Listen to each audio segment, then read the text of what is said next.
The most powerful army on earth had one mission, and they believed nothing could stop them. But long before their banners ever touched the horizon, long before the sound of marching boots echoed across the valleys, the story had already begun. Not with war, not with fire, but with something far more dangerous: confidence. Because to understand how everything was lost in a single day, you have to go back to when it all felt unbreakable. Back to a time when Jerusalem didn't fear anything. Back to a time when people believed God lived among them. And because of that, they could never fall. In the year 957 BC, a king didn't just build a temple. He built what people believed was the center of the universe. King Solomon didn't think small. He didn't think in terms of buildings or monuments. He thought in terms of eternity. What he created wasn't just a place of worship. It was a statement to the entire world that the God of Israel wasn't like other gods. He wasn't distant. He wasn't hidden in myths. He had an address, and that address was Jerusalem. The construction alone was something no one had ever seen before. Hundreds of thousands of workers, years of planning, unimaginable wealth poured into a single structure. But what made it different wasn't just the size or the cost. It was how it was built.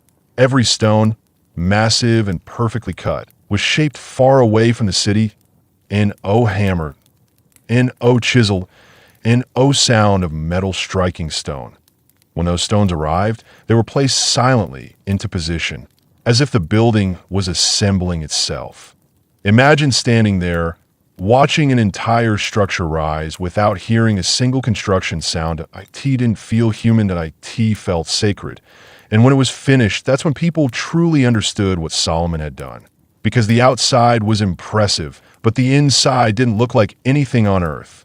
Every wall from floor to ceiling was covered in pure gold. Not decorated, not plated lightly, covered so much gold that when light touched it, the entire room seemed to glow as if it had its own life. There were no bare stones in rough edges, just gold reflecting gold endlessly. And the air itself carried the scent of cedar wood brought from distant lands, a fragrance that made the entire place feel alive, almost breathing. Then there were the lampstands, 10 of them, solid gold, burning constantly. Their light didn't just illuminate the room, it danced across the walls, turning the entire temple into something almost unreal. Foreign kings would walk in and forget how to speak because they had never seen anything like it. And outside in the courtyard stood something that made even engineers stand in disbelief. A massive basin of bronze, as so large it looked like a small lake, resting on the backs of 12 sculpted oxen, each one perfectly crafted, each one facing a different direction. IT held tens of thousands of liters of water. And it wasn't just for display. IT was a symbol, a reminder that no one could approach God without being cleansed. Everything about the temple had meaning. Every detail, every material, every design pointed to something greater. But even all of that, the gold, the bronze, the beauty, that wasn't the real center. The real center was hidden deep inside, past the main halls, past the altar, past the light. There was a room that a perfect cube, in windows, in lamps, in decoration. Just darkness, complete, absolute darkness. That IT was called the Holy of Holies. And inside that darkness was something that no king, no army, no empire could replicate. That a single chest covered in gold, simple in shape, but unmatched in significance, because inside it were the tablets, the very stones that, according to their belief, had been touched by God himself. And above it, two massive figures, their wings stretched wide, covering the space between them. And in that space, in the emptiness between those wings, that's where they believed God was, not symbolically, not metaphorically, literally. This wasn't just a temple. This was the place where heaven touched earth. And for centuries, that belief shaped everything. As long as that room remained untouched, as long as that ark remained hidden in the darkness, Jerusalem believed it was untouchable. Armies could rise, empires could fall, kings could come and go. But this place was permanent, protected, guaranteed, or at least That's what they thought. Because while Jerusalem was looking inward, admiring its gold, trusting its walls, believing in its own security far to the north, something was rising. Something that didn't care about gold. Something that didn't fear gods. Something that didn't believe in limits, that a king who didn't just want power. He wanted proof. Proof that no god anywhere could stand in his way. And he was already moving, far to the north, beyond the lands that Jerusalem traders whispered about but rarely saw, beyond the deserts and rivers that separated kingdoms like natural walls. A force was taking shape that didn't just conquer cities, it erased them. This wasn't just another king rising to power. This was something different, something colder, more calculated. When Nebuchadnezzar took the throne of Babylon, he didn't inherit chaos. He inherited perfection, an empire already sharp, already disciplined, already hungry. But he didn't just maintain it, he refined it. He turned it into something the world had never seen before, a machine. Not an army, a machine. Every soldier trained, every movement planned, every siege calculated down to the smallest detail. While other nations relied on courage, Babylon relied on inevitability. When their armies marched, it didn't feel like an attack, that it felt like a sentence. And that sentence was always the same. You will fall. And the terrifying part wasn't just their size, it was their method. They didn't rush into battle blindly. They studied, they adapted, they engineered fear itself into a weapon. Imagine standing on the walls of your city looking out into the distance and seeing something that shouldn't exist. Massive wooden towers, taller than your own. Defenses rolling toward you. Not dragged slowly, but moving with purpose. Inside them, archers, dozens of them. High above your walls, looking down at you like you were already beneath them. And then the arrows start falling. Not from in front of you, but from above. There's nowhere to hide. An safe angle and no defense. And while you try to process that, while fear is just beginning to settle into your bones, you hear something else, that a rhythm, slow, heavy, relentless, boom, boom, boom. The sound of a battering rammed, a massive tree trunk, reinforced with iron, swinging again and again into your gates. Each impact shaking the ground beneath your feet. Each hit telling you one thing. It's only a matter of time. This is what Nebuchadnezzar brought to every city. Not just destruction, certainty. And one by one, the world bowed. Cities didn't fight. They opened their gates the moment they saw Babylon's banners on the horizon. Kings didn't resist. They surrendered before the first arrow was fired, because resisting Babylon didn't lead to defeat. It led to annihilation. And Nebuchadnezzar made sure everyone knew it.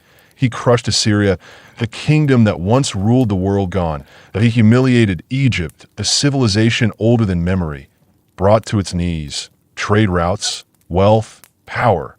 Everything began to flow toward one center, Babylon.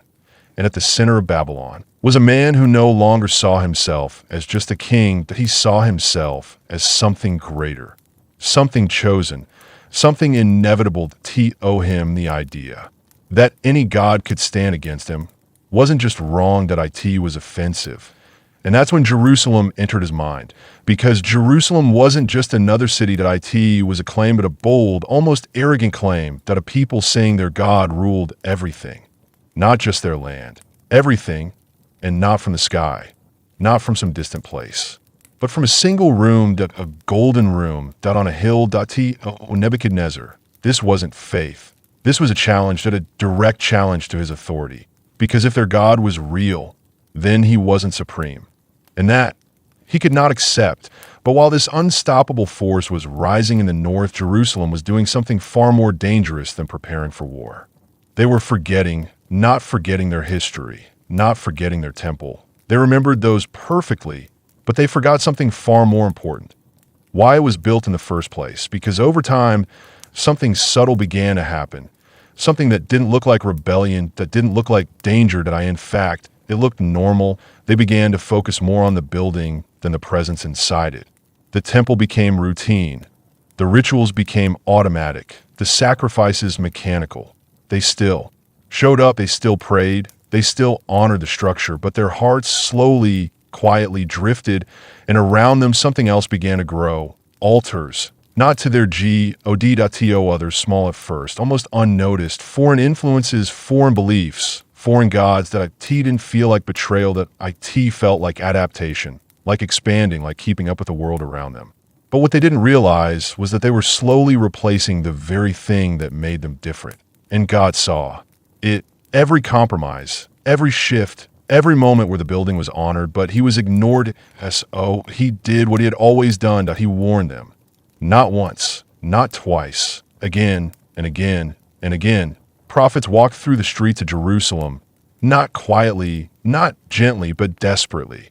Their voices echoing through markets, through temple courts, through crowded streets, telling them something they didn't want to hear.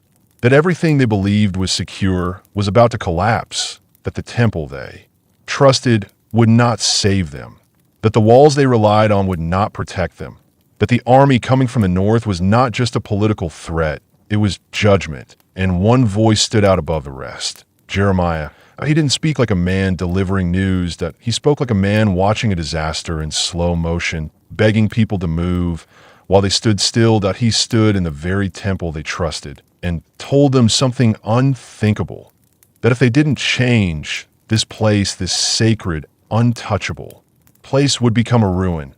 Imagine hearing that, standing in a building covered in gold, believing God himself lived there, and someone tells you it's all going to be destroyed. That IT sounded insane, that impossible. They laughed. They mocked him. They dismissed him, because people don't fear warnings when everything around them still looks strong. And their king, he didn't just ignore the warnings, that he doubled down on the illusion, because deep down, he believed something that has destroyed kings throughout history, that he could outplay destiny, that he could outmaneuver consequences, that politics, alliances, strategy could protect him from something far bigger than war. He looked south. Egypt, a familiar power, a potential ally. And he made a decision that would seal everything. He stopped paying tribute to Babylon. A quiet act, a small act. But in the language of empires, it meant one thing: rebellion. And the moment that decision was made, the clock started ticking, because far to the north, Nebuchadnezzar heard. And when he heard, he didn't rage, that he didn't react emotionally. He did something far more terrifying. He prepared. Because this time, it wasn't about warning. IT wasn't about control. That IT was about making an example. Jerusalem had made itself visible, and now it had made itself a target. When Nebuchadnezzar finally moved, it didn't feel sudden. It felt inevitable, like a storm that had been forming for years, finally breaking over the horizon. And by the time the people of Jerusalem realized what was happening, the sky was already dark with it, because Babylon didn't rush. Babylon advanced, steady, controlled, unstoppable. And when their armies appeared outside the walls, it wasn't chaos. It was order, rows upon rows of soldiers, tents stretching farther than the eye could see, banners rising like a forest of authority planted right in front of the city that once believed it could never fall. Inside Jerusalem, something shifted, not immediately into panic, but into disbelief, because this wasn't how the story was supposed to go. They had the temple, they had the promises, they had history on their side, and yet outside those walls stood a force that had crushed everything in its path. And for the first time in generations, people began to feel something they hadn't felt before: uncertainty. Their king at the time, Jehoiakim, had already made the mistake, already triggered the response. But he didn't live to see the full weight of it. His death came before. Babylon breached the city, just as had been warned, and suddenly the responsibility fell on someone who was never meant to carry it. His son, Jehoiakim, barely more than a boy, looking out over the walls at something no king, no matter how experienced, could confidently face.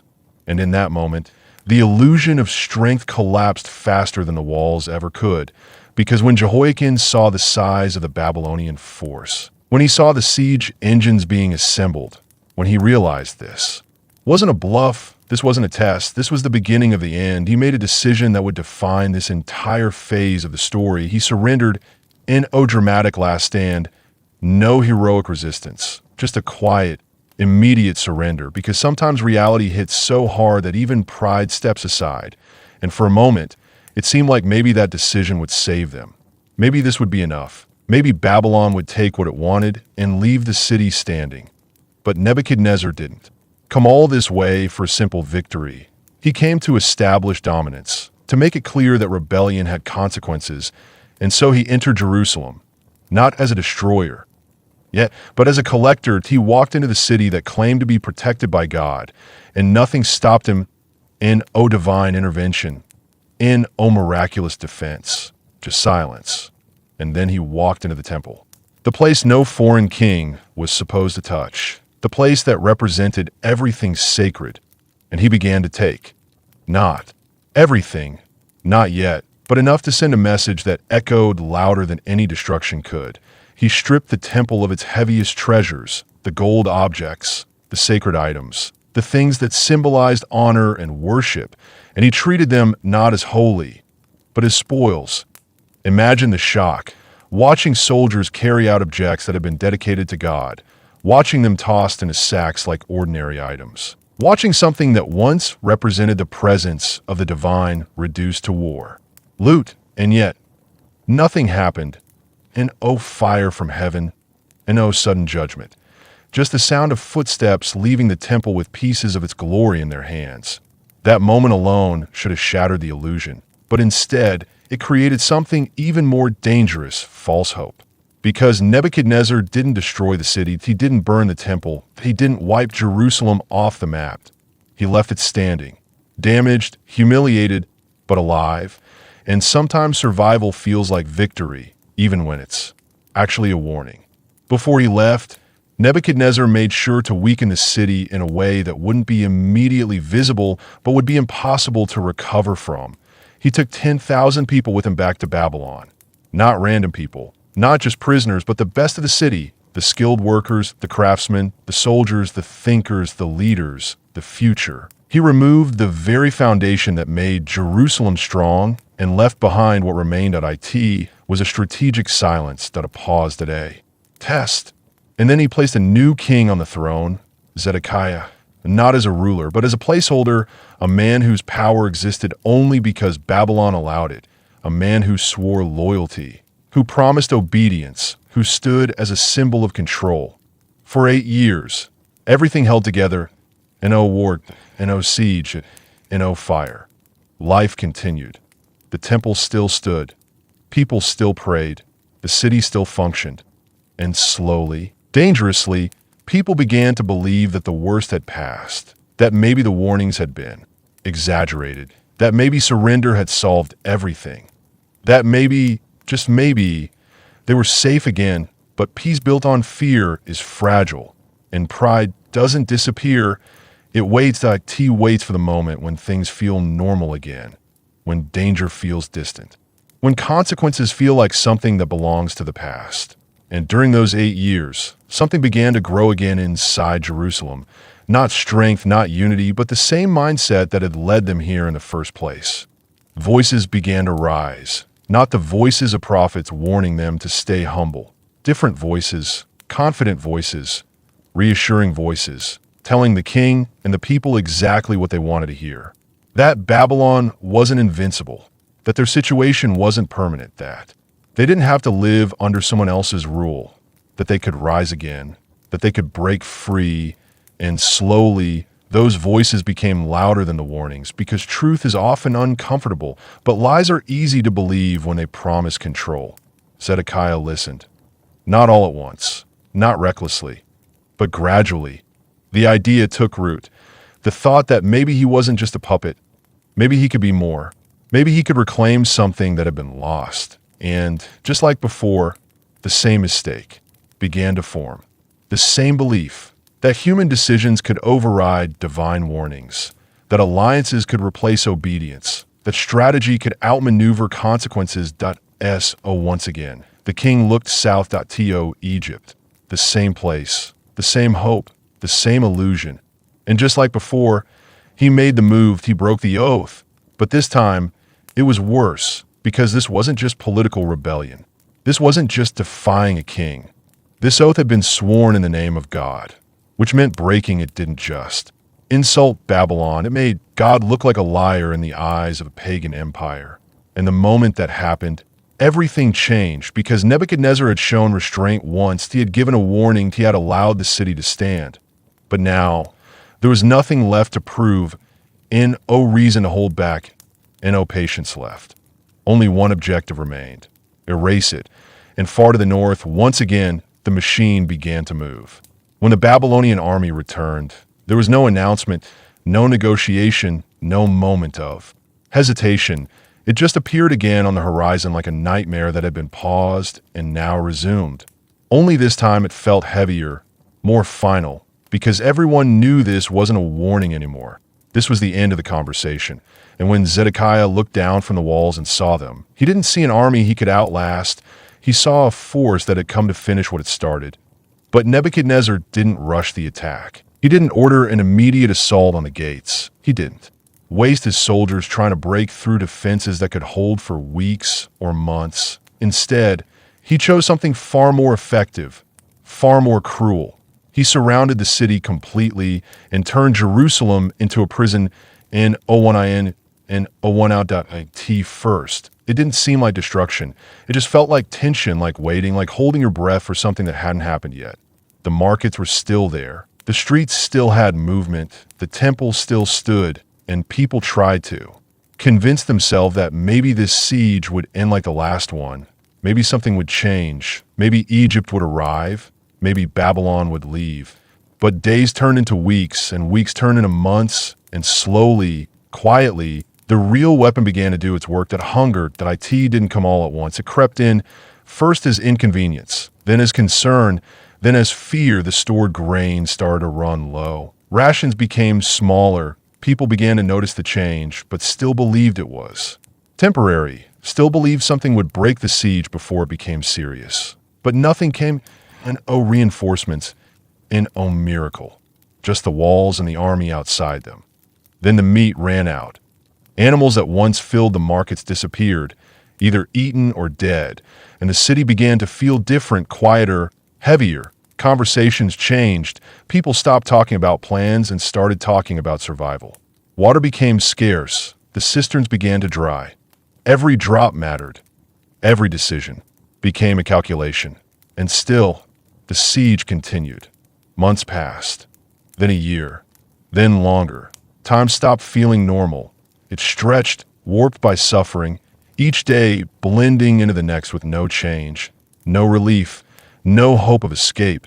And inside the city, something far worse than hunger began to take hold. Desperation. The strong grew weak. The weak disappeared. The streets that once carried life began to carry silence. Bodies appeared in corners, in alleys, in places where people simply didn't have the strength to keep going, and no one had the strength to help them. Children cried for food that didn't exist. Parents looked at them with nothing to give. The elderly collapsed where they stood, their lives ending not with violence, but with absence. Absence of food, absence of strength, absence of hope. And then the unimaginable began to happen. Not rumors, not exaggerations, reality. People began doing things they never thought possible, things that would have once been unthinkable, because when survival becomes the only goal, the line between right and wrong begins to disappear, and the city that once called itself holy began to collapse from the inside. All of this happening in the shadow of the temple. That golden structure still standing, still silent, still untouched, as if watching everything unfold without responding. And that silence was louder than anything. Because this was the moment where the illusion should have broken completely. The moment where people should have realized that the building itself was never the source of their protection. But instead of turning back, instead of recognizing what had been lost spiritually long before this siege began, many still held on to the idea that somehow, some way, they would survive. But the longer the siege lasted, the clearer the truth became. This wasn't just war. This was collapse from the inside out. And after 2.5 years, after nearly 900 days of starvation, suffering, and slow decay, the inevitable finally happened. Not with a sudden explosion, not with a dramatic charge, but with a crack at a single point of weakness in the wall, found, exploited, broken. The sound echoed through the city like a final verdict, stone giving way under relentless pressure. And in that moment, everything changed because for years, the walls had represented safety, separation, protection, but now they meant nothing. The enemy was inside. And once Babylon entered a city, it didn't leave anything behind.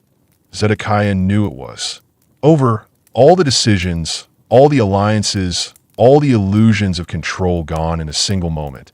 And instead of facing what he had caused, instead of standing and accepting the outcome, here I end the darkness of night. While the city was collapsing, while chaos was beginning to spread through the streets, he slipped out through a gate near the king's garden, hoping that maybe, just maybe, he could escape what was coming. But you can't outrun something that was already decided. He was captured, not far from Jericho, dragged back, and brought face to face with the man he had defied.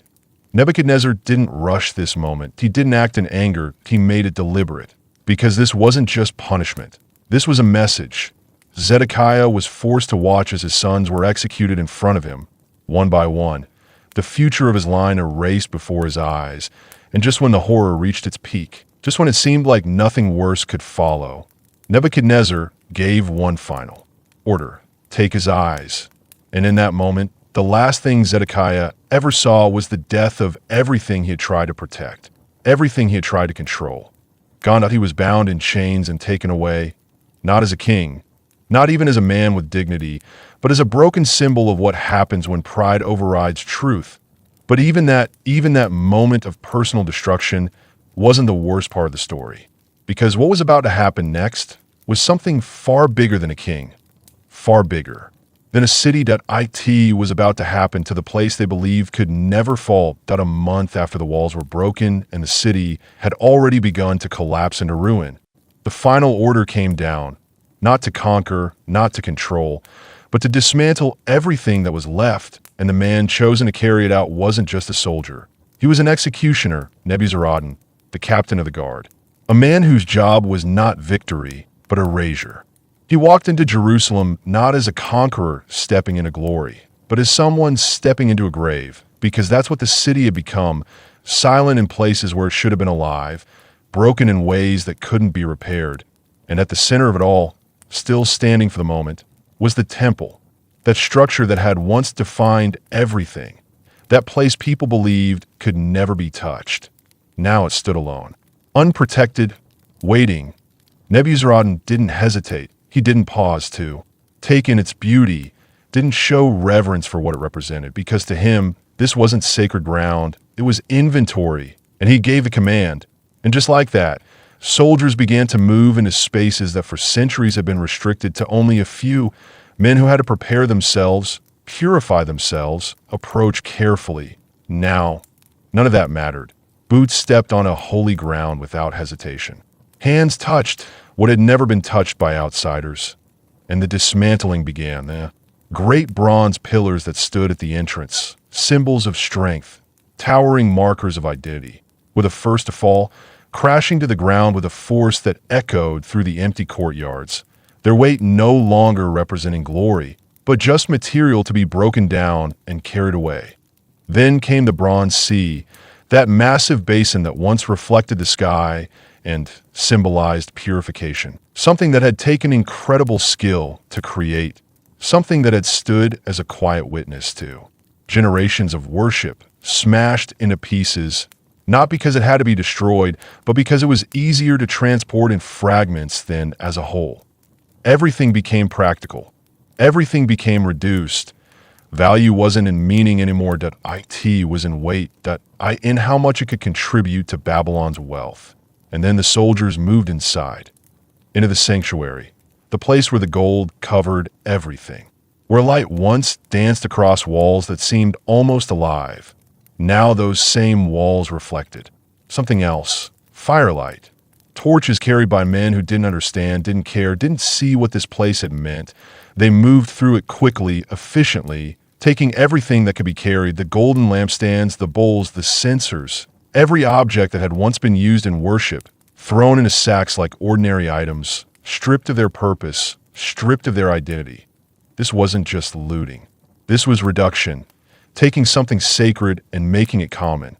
And then they reached the final barrier, the place no one entered, the place that defined everything, the Holy of Holies. For centuries, this was the line, the point where even the high priest approached with fear, once a year, carefully, knowing that this was where the presence of God was believed to dwell. And now, Babylonian soldiers stood in front of it, and O rituals, and O preparation, and O fear, just curiosity and expectation. Because if everything else in the temple was this valuable, then whatever was inside that room had to be beyond imagination. They pushed forward, opened the way, raised their torches. Light spilled into a space that had lived in darkness for generations. And for the first time in centuries, that room was seen. And it was emptied at N-O, arcade, and O golden chest, N-O tablets. Nothing, just space, just silence, just absence. And that moment, that single moment, is one of the most haunting in all of history. Because everything else had been taken. Everything else had been accounted for. Every object, every piece of gold, every vessel. But the one thing that mattered most was gone. Not destroyed, not captured, gone. And no one could explain it.to the soldiers. It was confusion.to Nebuzaradan, and it was irrelevant. But to those who would later look back on this moment, it meant something far deeper, because this wasn't just an empty room.it was proof that something had already happened long before Babylon arrived. That the presence people believed protected them had already left. The temple wasn't being defeated. It had been abandoned. But the soldiers didn't stop, because whether the room was empty or full, their orders remained the same. Finish it. So they did. They brought the torches. They pressed flame against cedar wood that had been placed there centuries earlier, wood imported from distant lands, wood that had once carried the scent of something sacred. And as the fire caught, it didn't take long. The flames spread quickly, climbing walls, consuming everything. And then something unexpected happened. The gold.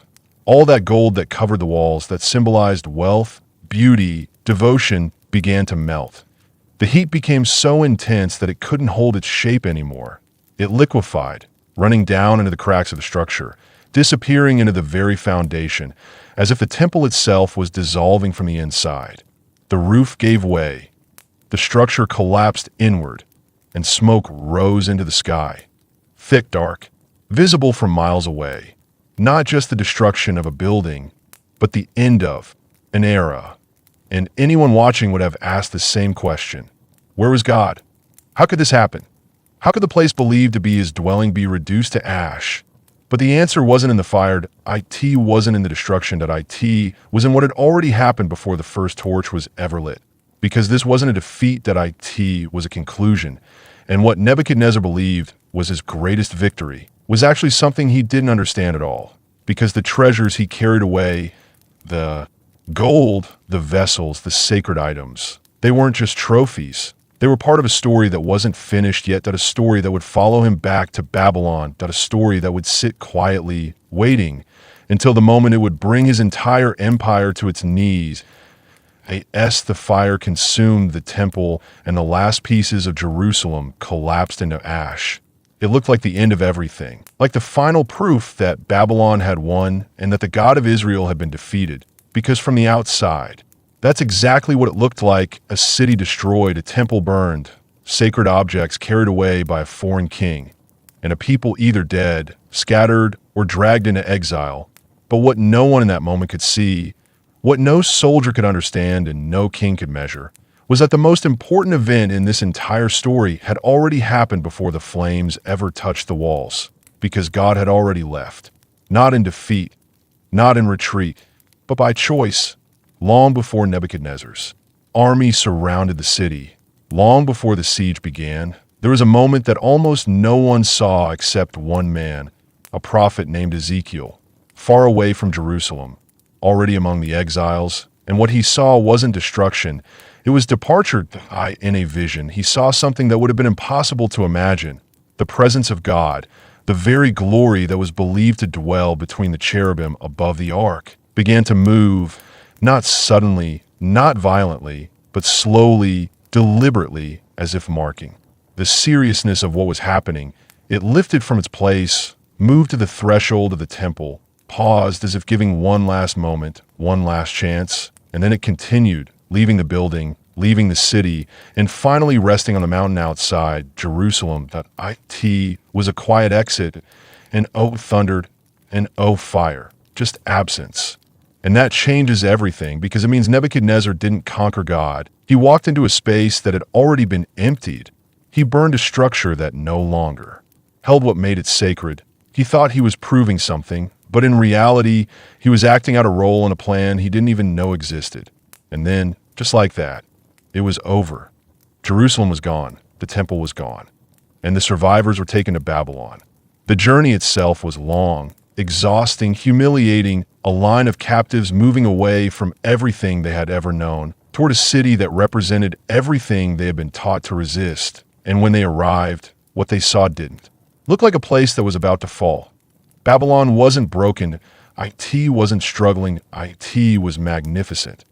Massive walls, towering gates, structures that seemed impossible to build, gardens that looked like they were floating in the AI, or that IT was the center of the world, powerful, rich, confident, and right in the middle of it all stood the temples of their gods, filled with treasures, filled with symbols of victory.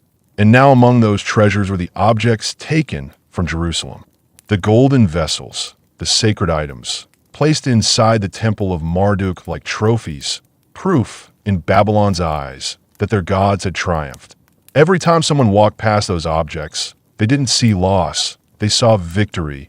They saw confirmation that Babylon was unstoppable, that its king was chosen, that its power was absolute. And for years, nothing challenged that belief. Time passed. Years turned into decades. Nearly 50 years went by. An entire generation grew up in exile. People who had never seen Jerusalem, never walked through the temple, never experienced what had been lost, and slowly the memory began to shift from something real into something distant, something almost like a story, and Babylon continued. Kings came and went, power remained. The empire stood firm, unshaken, unchallenged. And if you were living there at that time, if you were looking at the strength of Babylon, the wealth, the stability, the dominance, you would have believed something very simple, that this was permanent, that nothing could bring it down, that whatever had happened to Jerusalem was proof that Babylon's power was final. But there was something sitting quietly in the background of all of this, something no one paid attention to anymore. Those objects, the ones taken from the temple, they weren't just decorations. They weren't just reminders of a past victory. They were part of a timeline that had been spoken long before Babylon ever rose to power, a timeline that didn't depend on armies or kings or strategies, but on something far more precise, that a promise 70 years. That's what had been said, 70 years of exile, 70 years before return. And as time moved forward, slowly, steadily, that number was getting closer. But Babylon didn't know that. Its kings didn't track that. Its leaders didn't fear that. Because when you're at the top, when everything feels secure, when no enemy can challenge you, you stop looking for threats. You stop questioning. You start celebrating.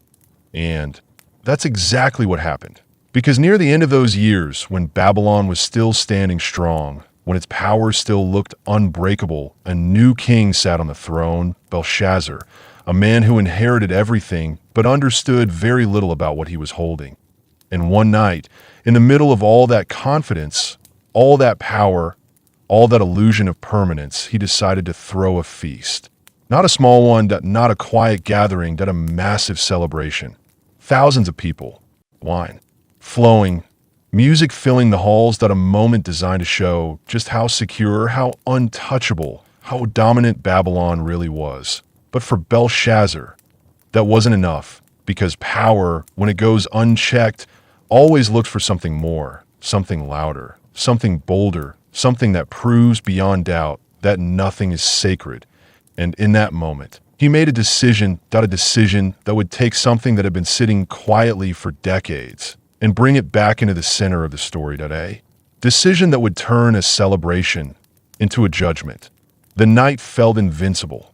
That's what made it so dangerous, because inside the walls of Babylon, nothing looked like it could go wrong. The city was lit with torches, Music echoed through massive halls. Laughter spilled into corridors lined with wealth taken from all over the world. And at the center of it all, Belshazzar sat, surrounded by power, completely convinced that what he ruled could never be taken from him, because Babylon wasn't just strong. It was designed to be untouchable. Its walls were massive, its gates secure, and even if an enemy somehow reached it, the Euphrates River ran directly through the city, providing water, life, and a natural defense that made a siege almost pointless. Outside those walls, however, something was already happening. An army had arrived. Quietly, carefully, not charging, not announcing itself, not trying to break through what looked impossible to break. Instead, it adapted. IT studied, IT found a way. Cyrus of Persia didn't attack Babylon the way others would have. He didn't waste time trying to destroy something that couldn't easily be destroyed. He changed the battlefield itself, diverting the Euphrates River, lowering its level just enough to expose what had always been hidden beneath it, a path. And while the city above continued celebrating, completely unaware, Persian soldiers began moving. Not over walls, not through gates, but under them, through the riverbed, step by step, closer, closer, closer. But inside the palace, none of that mattered, because inside, Belshazzar was focused on something else entirely, something far more reckless, because in the middle of that celebration, surrounded by nobles, wives, and officials, he wanted to make a statement, not just about power, but about dominance, about superiority over everything that had come before him. And that's when he remembered something. The objects, the ones taken from Jerusalem, the ones stored away for decades, the golden cups, the sacred vessels, objects that had once been used in the worship of a god he didn't believe in, a god his empire believed had already been defeated. And in that moment, he made the choice. Bring them into the feast. And just like that, something that had been quiet for nearly 50 years was placed back into human hands, not with reverence, not with respect, but with arrogance. The cups were filled with wine, passed around, raised into the air, and as they drank, they didn't honor the god those vessels had been dedicated to. They mocked him. They praised gods of gold, silver, wood, and stone, lifting those sacred objects as if to say that everything they represented meant nothing now. That Babylon had won, that this was final. And for a moment, nothing happened. The music continued. The laughter didn't stop. The celebration went on. Until it didn't, because without warning, in the brightest part of the room, near the lampstand where everyone could see clearly, something appeared. Not a shadow, not a trick of the light, but a hand. Just a hand embodied in O form. Just fingers writing, and everything stopped. The music died instantly. The laughter disappeared. The room, moments ago filled with noise, became completely silent because those fingers began to move across the wall, carving words into the surface in a way that no one could explain, no one could understand, no one could ignore. And Belshazzar saw it, that he watched it happen. And in that moment, all the confidence, all the arrogance, all the illusion of control collapsed. His face changed, his strength left him. His body reacted before his mind could even process what he was seeing, his knees knocking together, his hands shaking because deep down, in a place he couldn't hide from, he knew this wasn't normal. This wasn't human. This wasn't something power could control. The writing stopped. The hand disappeared. But the message remained, point four words, simple, clear, terrifying, but no one could read them. Not the wise men, not the advisors, not the scholars, all the knowledge in Babylon, and none of it could explain what was written on that wall. So in his fear, in his desperation, Belshazzar called for someone who didn't belong to his system, someone older, someone who had seen things this empire didn't understand. Daniel, an old man now, brought in not because they respected him, but because they had no other option left. And when he entered that room, he didn't panic, that he didn't hesitate, because he had seen this kind of moment before, moments where human power reaches its limit and something greater steps in. He looked at the king, the trembling ruler of what was supposed to be the greatest empire on earth, and he spoke, not softly, not carefully, Directly, he reminded Belshazzar of something he should have remembered, something history had already shown him, that his predecessor had once stood in the same place, with the same pride, the same arrogance, the same belief that he was above everything, and how he had been brought down until he understood that power doesn't belong to kings, it belongs to God. And then Daniel turned to the writing, and he read it. He didn't struggle, he didn't guess, he understood it immediately. And what he said wasn't a warning that it was a verdict. God has numbered your days, and your reign is finished. You have been weighed, and you have been found lacking. Your kingdom has been given to another. And just like that, it was over. Not tomorrow, not in the future, that night. Because while the word was still fresh on the wall, while the fear was still hanging in the air, while the king was still trying to understand what had just happened outside the palace, the enemy was already inside the city. The river had been lowered. The path had been opened. The soldiers had moved through, and Babylon, the city that believed it could never fall, was already falling. And oh, massive battle, and oh, long siege. Just silent entry, swift action, complete takeover, BY morning. Everything had changed. Belshazzar was dead. The empire was gone.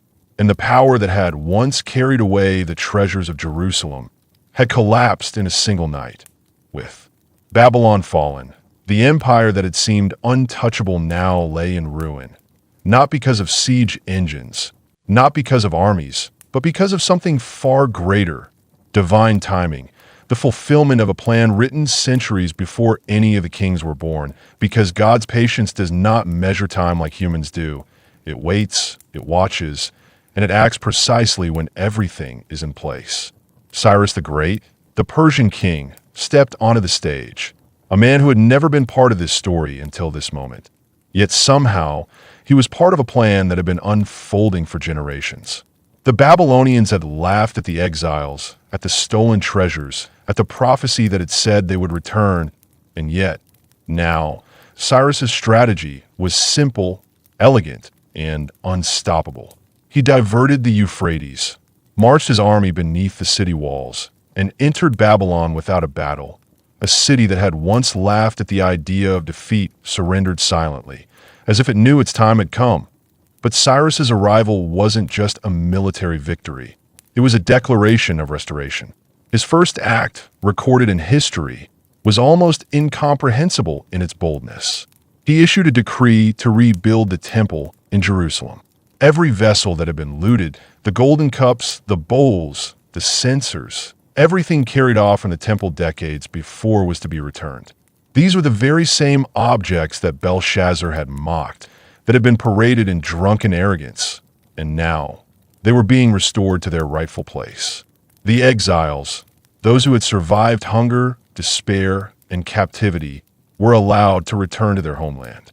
And exactly 70 years after the destruction of Jerusalem, just as the prophets had promised, the people began the journey back. They arrived to ruins, to streets filled with ash, to walls torn down, and to a temple that no longer held the presence of God. But even in that emptiness, there was hope, because every step, every act of restoration, every returned object was proof that prophecy is not powerless, that divine timing cannot be thwarted by human arrogance. The second temple rose, its stones set with the labor of those who had survived, its walls rebuilt, its vessels restored. Yet something was missing. The Ark of the Covenant had not returned. The cloud of glory did not descend. The golden cherubim, the Holy of Holies, now empty, was a silent reminder that the presence of God was no longer confined to structures of stone or gold. And centuries later, that presence would return in a way the prophets had foretold, in a form no empire could destroy or contain. Jesus Christ walked into the second temple, looked at the massive stones, and declared that his body would become the true temple, that destruction and rebuilding were not about structures, but about God's dwelling among his people. The veil that separated man from God ripped from top to bottom when he died, signaling that God's presence was no longer limited to Jerusalem, to gold, to the rituals of men. The sacred moved from physical space into human hearts, and a lesson of all of it echoes through history. Empires rise and fall, Treasures are taken and returned. Walls crumble and cities burn, but what is built on pride and misunderstanding will not endure. God allows the fire, He allows the destruction, not to abandon, but to reveal what truly matters, to show that the structure, the plan, the power humans cling to is fleeting. What is eternal is unseen, held not in gold or stone, but in faith, in obedience, in a willingness to recognize that true security comes from the presence that cannot be looted, cannot be burned, and cannot be contained. The exiles returned. The second temple was built. The vessels were restored, but the ark remained hidden. The presence remained invisible, teaching every generation that faith is not in what can be touched, but in what is promised. And through all of it, from the burning of Jerusalem to the feast of Belshazzar, from Babylon's fall to the decree of Cyrus, every prophecy, every warning, every act of God proved true. Time and power bend to divine will, and history, with all its chaos and destruction, unfolds exactly as it was intended. When the exiles finally returned to Jerusalem after decades in Babylon, they weren't the same people who had left. The streets were rubble. The walls, torn down by siege and fire, left the city vulnerable. The temple, once magnificent and golden, had been reduced to nothing but a memory in stone and stories in the hearts of the people. And yet, they began to rebuild. Slowly, carefully, with hands that had once labored in foreign lands, they cleared debris, raised new walls, and laid the foundations for the second temple. Every stone placed, every beam set, every golden vessel returned for Babylon was a reminder that God's promises do not fail, that prophecy endures longer than the strongest empire. But even as the second temple rose, something was different. The glory, the cloud, the overwhelming presence that had filled Solomon's temple, none of that returned. The Ark of the Covenant was gone, hidden, or taken. No one could say for certain. The priests resumed sacrifices. The incense burned. The lamps reflected off polished walls. And yet the room that once contained the very presence of God was empty. 4 or 5 centuries, Israel would worship in this structure without the original presence. They prayed, they hoped, they watched, but the place that had once been alive with the divine was silent. And the people began to learn that God's presence is not tied to buildings, no matter how sacred that it is in this absence, in this emptiness, that the stage is set for the next chapter of history. Because Israel, as a nation, had survived the destruction of Jerusalem, the exile, and the trauma of Babylon. They rebuilt their city. They restored their temple. But now, the question that would dominate the next centuries was not about wealth or gold, not about walls or gates, but about leadership, identity, and the hope of deliverance. They were a people living in the shadow of empires, under foreign rule, watching as the world around them shifted from Babylonian to Persian to Greek influence, each power bringing new laws, new rulers, and new pressures. And in the midst of all this political change, a pattern became clear. Empires rise and fall, but the story of God's people continues. The lessons of pride and power, of obedience and exile, of loss and return, were now etched into the memory of the nation. They knew that power could be deceptive. They knew that wealth could be fleeting. They knew that even a magnificent building, consecrated with gold and divine purpose, could be emptied and destroyed if the hearts of the people turn away. This is where the bridge begins, where the story moves from the destruction of Jerusalem and the restoration under Cyrus into the wider sweep of history. Because after Babylon fell, Persia rose. And with Persia came new rulers who would interact with Israel in ways that would shape the future. Governors, satraps, laws, and policies that would set the stage for a people still waiting for true independence, for spiritual leadership, and for the next great figure who would challenge the status quo. From here, the story naturally flows into the time of Hellenistic influence, the spread of Greek culture under Alexander the Great, and the complex political and religious pressures that followed. These events would test Israel again, not with a single siege, but with subtle control, the imposition of foreign customs, and the challenge of keeping faith alive in the face of cultural domination. This is where the story of exile and restoration begins to overlap with stories of influence, resistance, and the tension between occupying powers and the identity of a people determined to survive. And it is in this period, after the ashes of Solomon's temple have cooled and the vessels returned, that the next thread of history starts to weave itself into the narrative. The tension between maintaining the sacred traditions and navigating a world dominated by empires, the stage for a people, waiting for God's ultimate plan to unfold in ways even prophets had only hinted at. After the Persian Empire had risen and established its dominion over the lands once controlled by Babylon, including Israel, the people began to navigate a new world order. Cyrus had allowed them to rebuild Jerusalem, restore the temple, and even return the sacred vessels. Yet freedom came with conditions. Israel was no longer the independent nation it had once been under David or Solomon. They were a province, a small entity in a vast empire.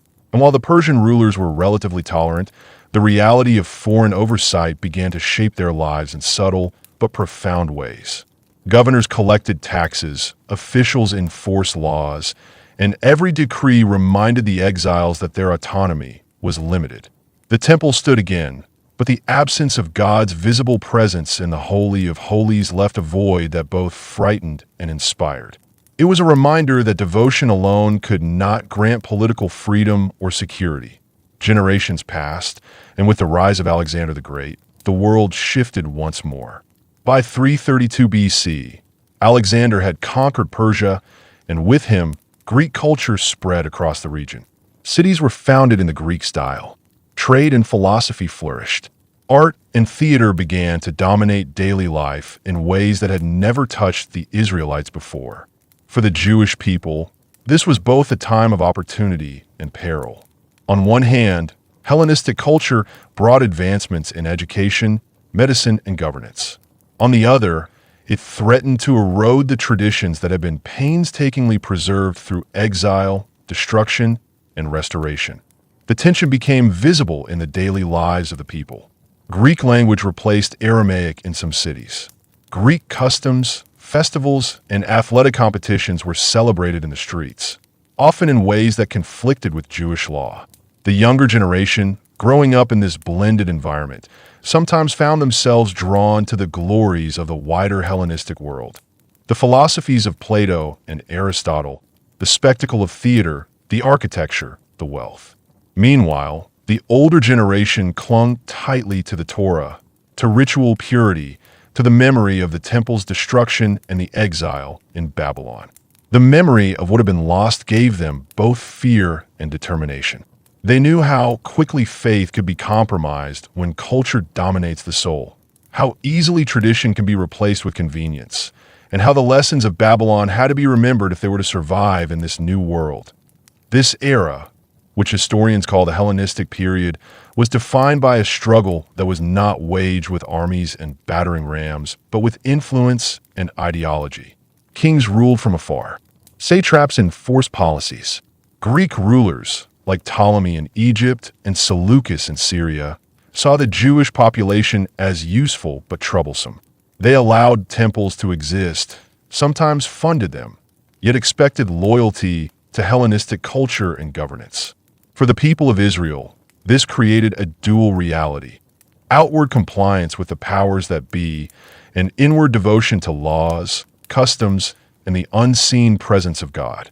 The tension was constant, and it shaped every aspect of society, from education to worship, from marriage to commerce. The struggle intensified in 175 BC, when Antiochus IV Epiphanes, the Seleucid king, sought to impose Greek religion upon the Jewish population. Altars to Zeus were erected in the temple itself. Torah scrolls were burned. Observing the Sabbath or circumcision became punishable offenses. This was not just an attack on a people. It was an assault on their identity, on centuries of devotion, on the very covenant that had been preserved through exile, fire, and restoration. For the first time since Babylon, the temple itself was threatened, and the people remembered the lessons of history. They understood that compromise might offer temporary safety, but it would cost them their soul It was during this period that a small group of warriors, priests, and faithful men rose to resist, not with empires behind them, but with conviction. They carried the memory of Jerusalem's destruction, of the temple's desecration and restoration, and of the exile in Babylon. These men knew that the stakes were spiritual as well as political, that they were fighting to protect not just a city or a building, but a covenant that stretched back centuries. Their courage, their strategy, their understanding of both law and warfare would ignite what history remembers as the Maccabean Revolt, a resistance that would reclaim the temple, purify it, and restore worship according to the law of their ancestors. And this is where the story begins to weave together everything from Solomon's temple, the Babylonian exile, the return under Cyrus, and now the Hellenistic threat. History repeats itself in cycles, not because God changes, but because human pride and cultural influence constantly challenge faith. The exiles had returned, rebuilt the temple, and preserved their identity under Persian rule. Yet, Greek influence threatened the core of that identity. Just as Nebuchadnezzar's army had tested the nation with destruction, and Cyrus had tested them with restoration, the Hellenistic rulers tested them with assimilation, arrogance, and suppression of sacred law. Each phase demanded courage, obedience, and reliance not on walls, armies, or empires, but on the faith that had survived fire, exile, and decades of foreign dominance. And so, as the Maccabees prepared to rise, as the resistance formed in the hills and streets of Judea, the story of Israel moves from destruction and restoration into a period of rebellion and reaffirmation. A story that is no longer just about surviving foreign armies, but about maintaining spiritual and cultural identity. Against overwhelming pressure, it's a story of strategy, sacrifice, courage, and faith, a story that will bridge ancient history to the events that shaped the world for centuries to come. The streets of Judea were tense. The Greek rulers had imposed their laws, desecrated holy places, and forced a culture that many could not accept. For years, the Jewish people had endured quietly, paying taxes, following the new rules, and praying in secret. But the anger, the frustration, and the longing for freedom were growing. Families who remembered the Babylonian exile told their children about the destruction of the first temple, about the prophets who had warned them, about the 70 years of captivity and the miraculous return. They spoke of the golden vessels brought back by Cyrus, of how God's promises always came true. Those stories became more than memory. They became a call to action that it was in this atmosphere that a small group of priests and warriors began to organize, led by a man named Mattathias, a priest from the town of Modi'in, and his 5 sons. Mattathias was old, respected, and deeply devoted to the Torah, but he was also fierce. He refused to bow to Greek gods, refused to sacrifice to idols, and refused to let his people abandon their heritage. One day, when a Greek official demanded that a sacrifice be made to Zeus, Mattathias took a stand. He killed the officer and anyone among the people who was willing to comply, not out of cruelty, but out of conviction that surrendering their faith was worse than death. That single act sparked a fire that spread quickly through Judea. The Maccabees, as they would come to be called, began a guerrilla campaign against the Seleucid army. They did not have the numbers, the wealth, or the armor of their enemies, but they had something far more powerful: determination, knowledge of the terrain, and a cause they believed was worth dying for. Forests, hills, and small villages became their training grounds and their battlegrounds. They struck quickly, disappearing before the enemy could retaliate, using speed and strategy to level the playing field. And as they won small victories, more people joined them, inspired by the courage of Mattathias and his sons, especially Judas Maccabeus, his 3rd son, whose leadership would become legendary. The campaign was not just military, it was spiritual. Every victory reclaimed territory and restored hope. Every battle fought near towns and villages reminded the people that their traditions, their laws, and their connection to God were worth defending. The desecrated temple in Jerusalem became the ultimate prize, a symbol of everything they had lost and everything they hoped to restore. And when they finally recaptured the city, the temple had been defiled so thoroughly that purification would be required before worship could resume. The cleansing of the altar, the rebuilding of sacred spaces, and the relighting of the menorah were not just acts of ritual. They were acts of defiance, acts that reclaimed a history nearly lost to foreign domination. This period also set a precedent for how faith, culture, and politics would intertwine in the centuries to come. It demonstrated that even in the face of overwhelming power, small, committed groups could influence the course of history. The Maccabean revolt wasn't just about fighting a physical enemy.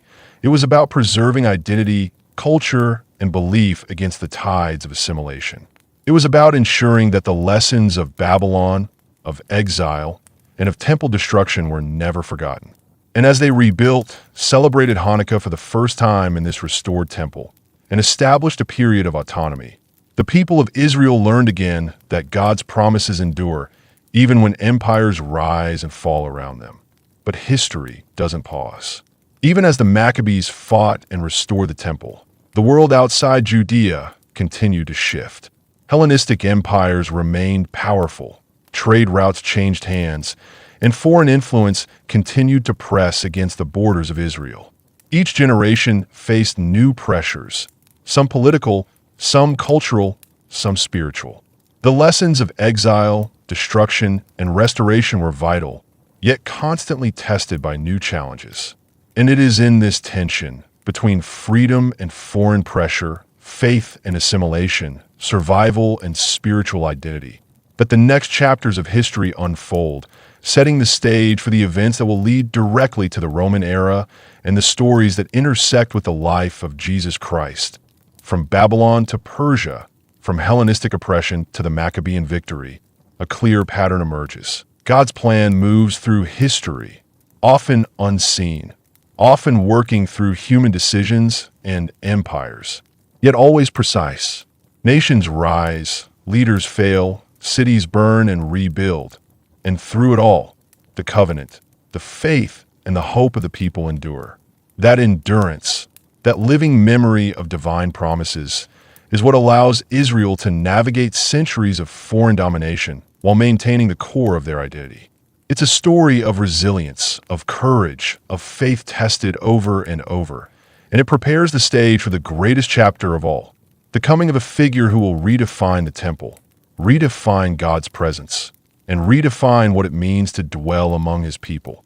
The victory of the Maccabees restored a degree of autonomy, but history moves relentlessly, and empires do not remain static. By the 1st century BC, Judea found itself once again caught between the ambitions of greater powers. The Seleucid Empire had weakened, and the Roman Republic began to expand its influence eastward, asserting control over territories that had long been contested. Judea, though proud of its hard-won independence under the Hasmoneans, now faced a new challenge. Rome, a power unlike any that had come before. Rome was disciplined, organized, and unrelenting.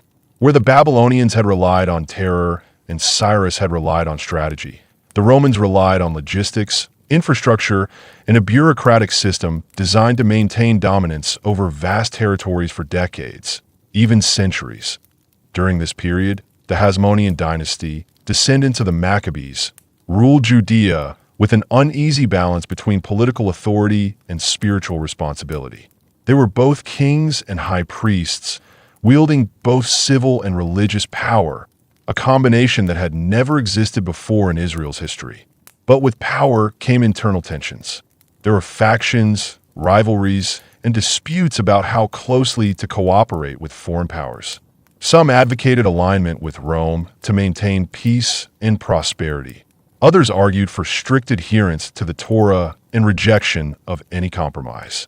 The people, too, were divided. Some welcomed Roman governance for the stability it promised, while others longed for true independence, a restoration of Davidic kingship, and a freedom that no empire could dictate. And Rome did not tolerate uncertainty. They installed governors, collected taxes, and deployed legions to maintain order, ensuring that rebellion would be met with overwhelming force. Cities like Caesarea and Jerusalem were transformed into centers of Roman administration, with theaters, baths, and roads that symbolized power and control. The presence of soldiers in every major city, the imposing architecture, and the expectation of tribute were constant reminders to the Jewish population that freedom was limited and conditional. Every act of rebellion carried consequences, and yet the memory of Babylon, Persian exile, and Hellenistic oppression had taught them resilience. They had survived worse, and they clung to their faith as the anchor in a world increasingly dominated by foreign influence. Religious tension also intensified during this period. The temple in Jerusalem remained central to Jewish life, yet the absence of the Ark of the Covenant and the visible glory of God meant that spiritual authority was now mediated through human priests and scribes. The Pharisees, Sadducees, Essenes, and Zealots emerged as different responses to this new reality, each offering a path for navigating law, faith, and interaction with imperial powers. Some emphasized strict legal adherence. Others prioritized ritual purity, while a few prepared for a revolutionary overthrow of foreign rule. The landscape of ideas, interpretations, and political action became as complex as the geography of empires pressing in from all sides. Amid this tension, the common people lived in a state of constant uncertainty. Taxes were heavy. Harvests could be seized. Soldiers enforced the will of distant governors. And yet, in villages, markets, and homes, the hope of restoration persisted. Children were taught the history of Solomon's temple, the exile, the return under Cyrus, the Maccabean revolt, and the miracles and lessons preserved in Scripture. These stories were not just lessons.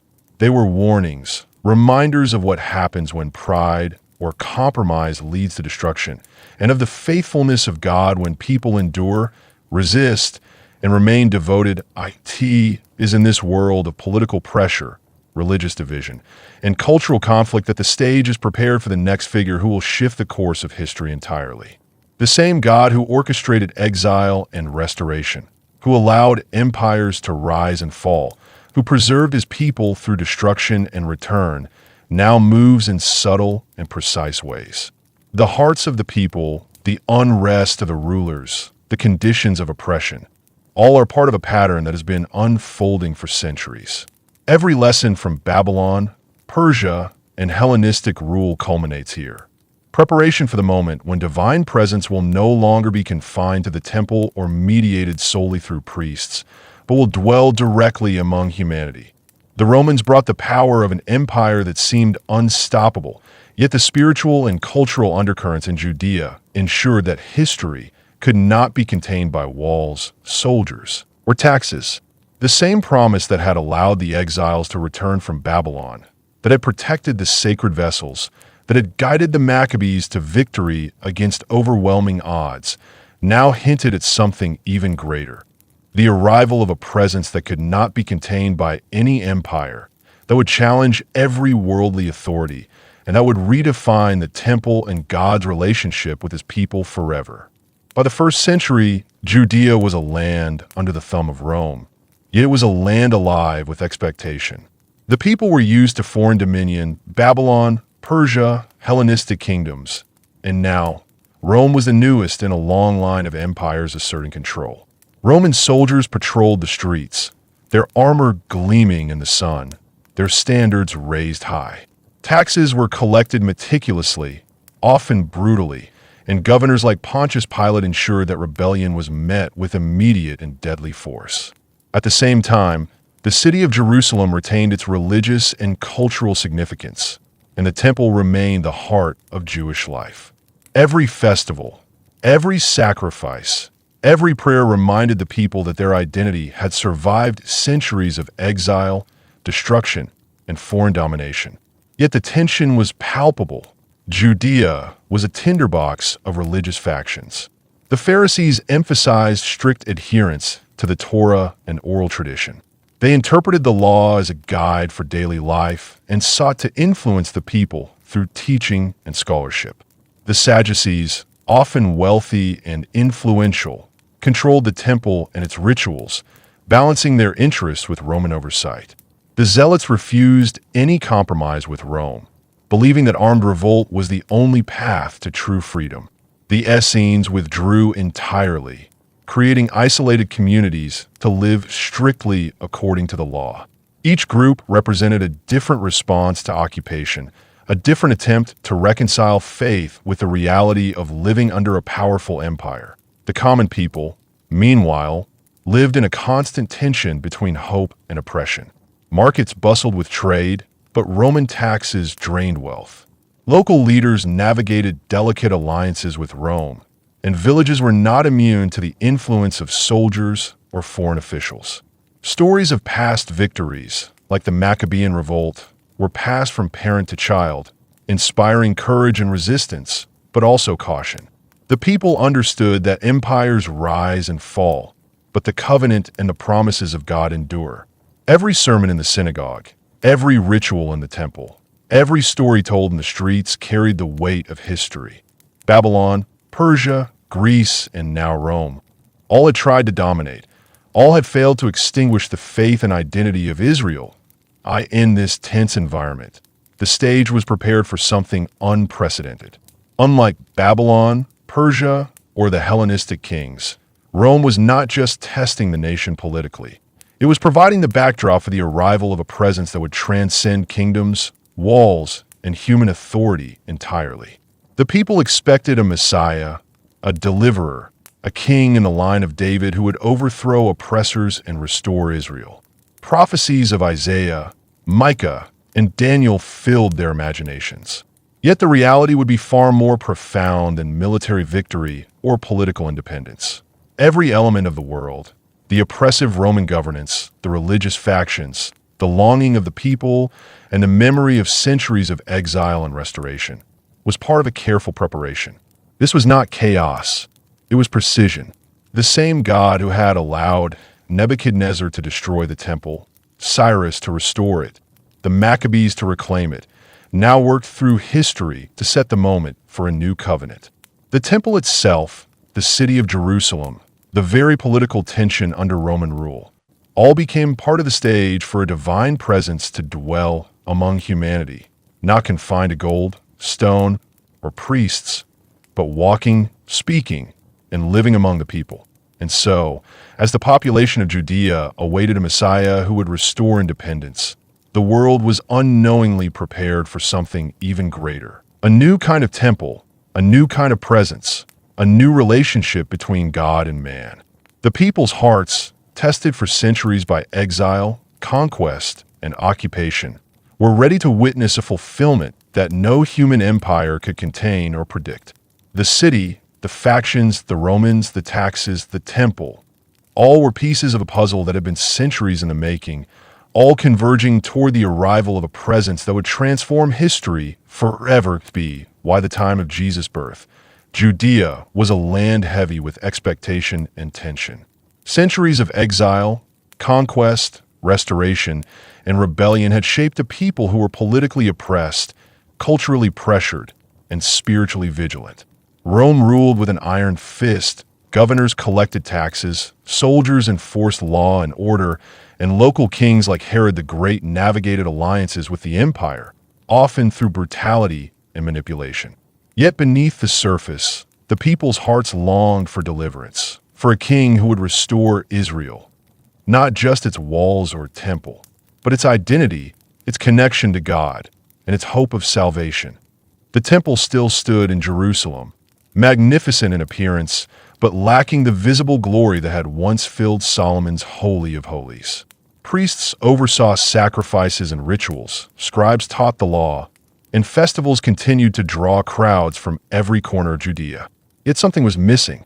The Ark of the Covenant was gone.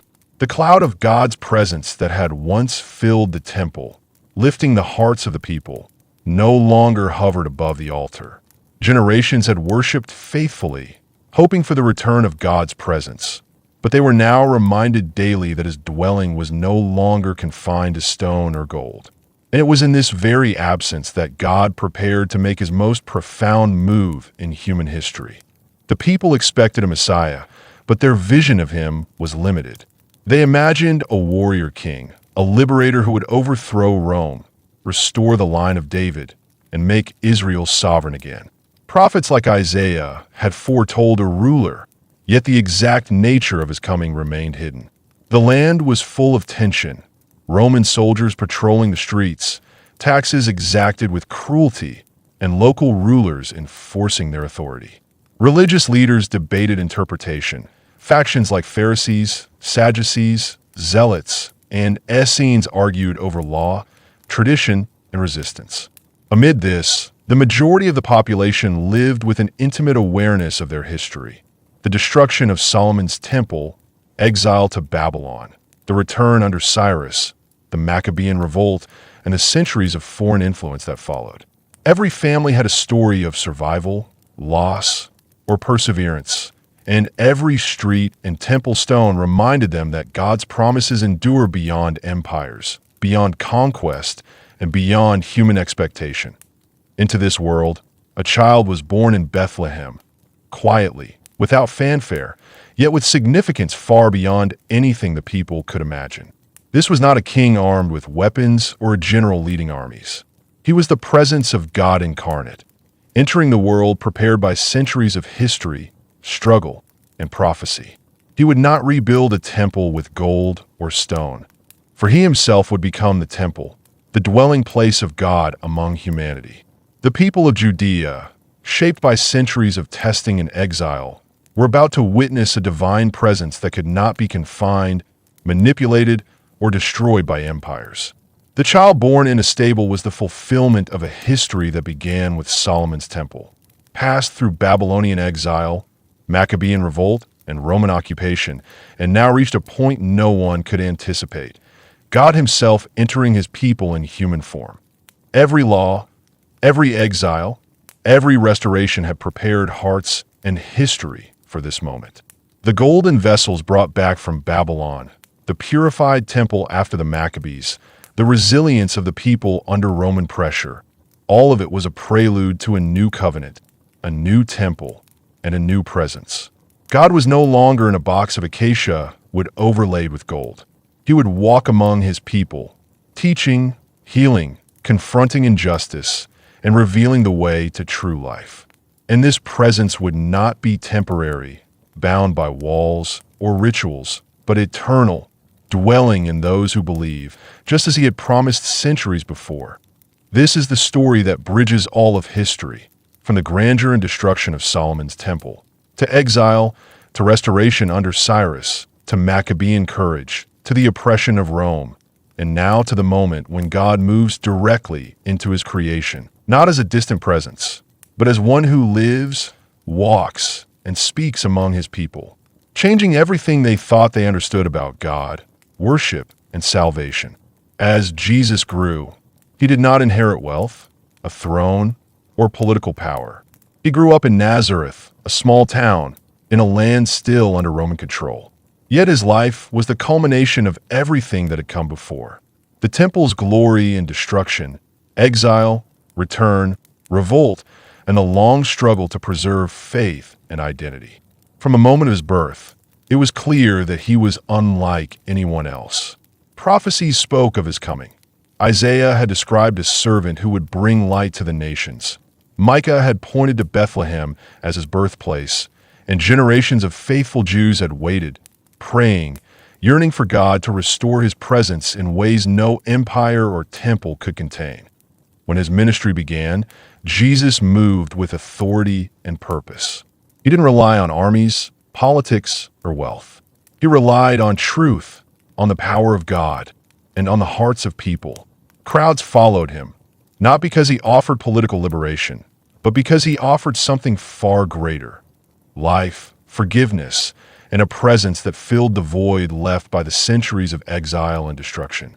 He taught in the synagogues, healed the sick, fed the hungry, and confronted hypocrisy among religious leaders. Every word and every action was an unfolding of history, a divine answer to the failures and lessons of the past.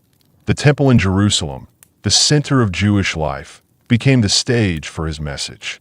He entered the courts, observing the sacrifices and commerce that had become routine, and he saw what generations of foreign domination and religious compromise had created: a house meant for God that had become a house of human trade, ritualism, and pride. With righteous anger, he overturned the tables of the money changers and drove out those who had turned worship into a business. This act was symbolic yet profound. It revealed that God's presence was not in gold, silver, or ritual alone, but in hearts aligned with his will. The temple that had been the focus of empire's ambitions and human pride was now a lesson in where God truly dwells. Jesus also spoke in ways that redefined the temple itself. He told people that the temple was not the building, but that he himself was the temple. The presence of God, once lifted from the cherubim and lost to centuries of human history, was now embodied in human flesh. His body, his teachings, his acts of mercy and justice became the living proof that God was no longer confined to stone or gold. Just as the Ark of the Covenant had symbolized God's presence, Jesus fulfilled that symbol in reality. He showed that the sacrifices, the rituals, and even the temple itself were a shadow of what was coming. A God who would dwell directly within his people, not as an object to be venerated, but as a living, breathing presence. Every encounter Jesus had, every miracle, every parable, was a bridge between history and fulfillment. He healed lepers as a demonstration of God's restoration, fed thousands to show divine provision, and spoke of the kingdom of God as a reality that transcended empires and human ambition. Just as Nebuchadnezzar's conquests, Cyrus' decrees, and the Maccabean victories had all been part of a divine plan, so too was his ministry.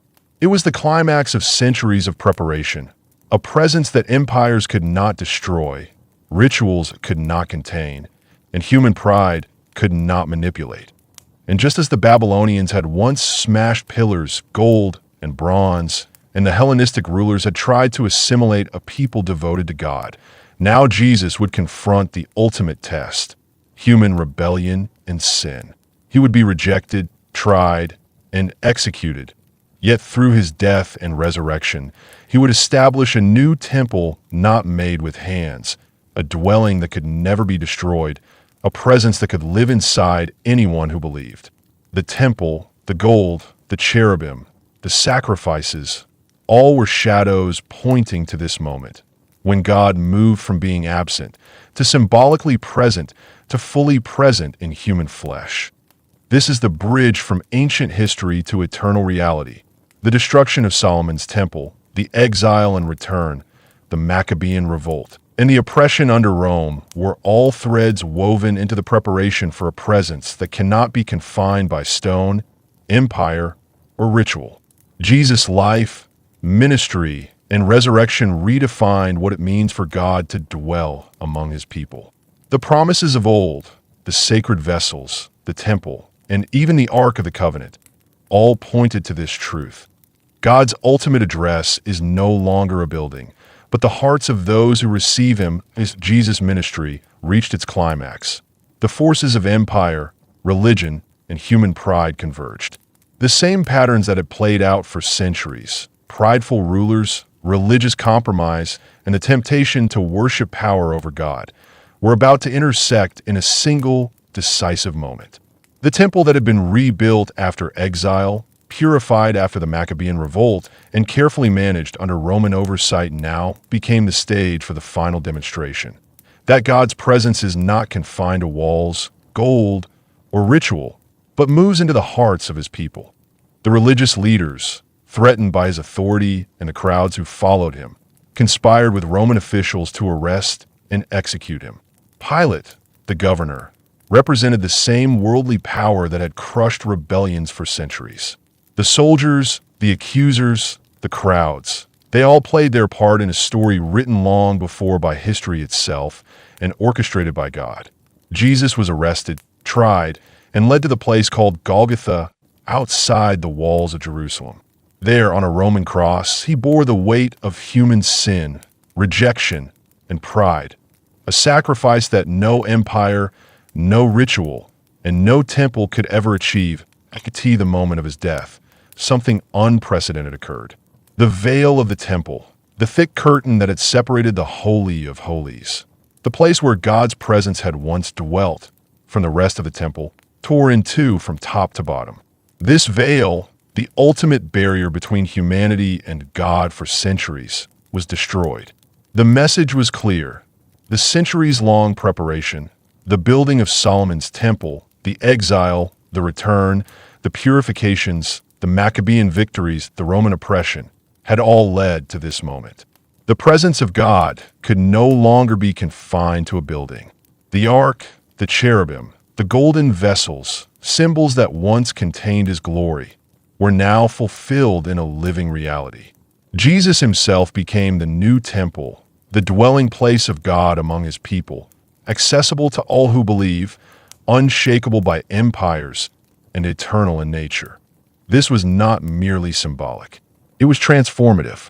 Where once the presence of God had been visible only in gold and darkness, now it was internal, spiritual, and universal. Faith was no longer mediated solely by priests or confined to holy sites. The law, the sacrifices, the rituals, they had all pointed toward him. The promise of God that had been whispered through prophets, tested through exile, defended in revolts, and preserved through centuries of human failure, had finally been realized. God himself had moved into the human heart, and the story continues beyond that moment. The lessons of Babylon, Persia, Hellenistic rulers, Maccabean revolts, and Roman oppression were never meant to be ends in themselves. They were preparation, teaching, and demonstration of God's faithfulness, patience, and ultimate plan. Human kingdoms rise and fall, buildings burn, idols are created and destroyed, but the presence of God, once internalized, cannot be overthrown. The new temple, the living temple, exists in anyone who receives him. His dwelling is now in hearts, in communities, and in the life of every believer. A presence that cannot be looted, desecrated, or destroyed. From the grandeur of Solomon's temple, through the fire of Babylon, the courage of the Maccabees, the weight of Roman occupation, and the sacrifice on the cross, the story reveals a single truth. God's presence was never meant to be trapped in gold or stone. It was meant to be alive, moving, transformative, and eternal. And now, as it dwells within humanity, it guides, teaches, restores, and empowers, proving once and for all that no empire, no rebellion, and no destruction can ever contain or limit the power of God's presence.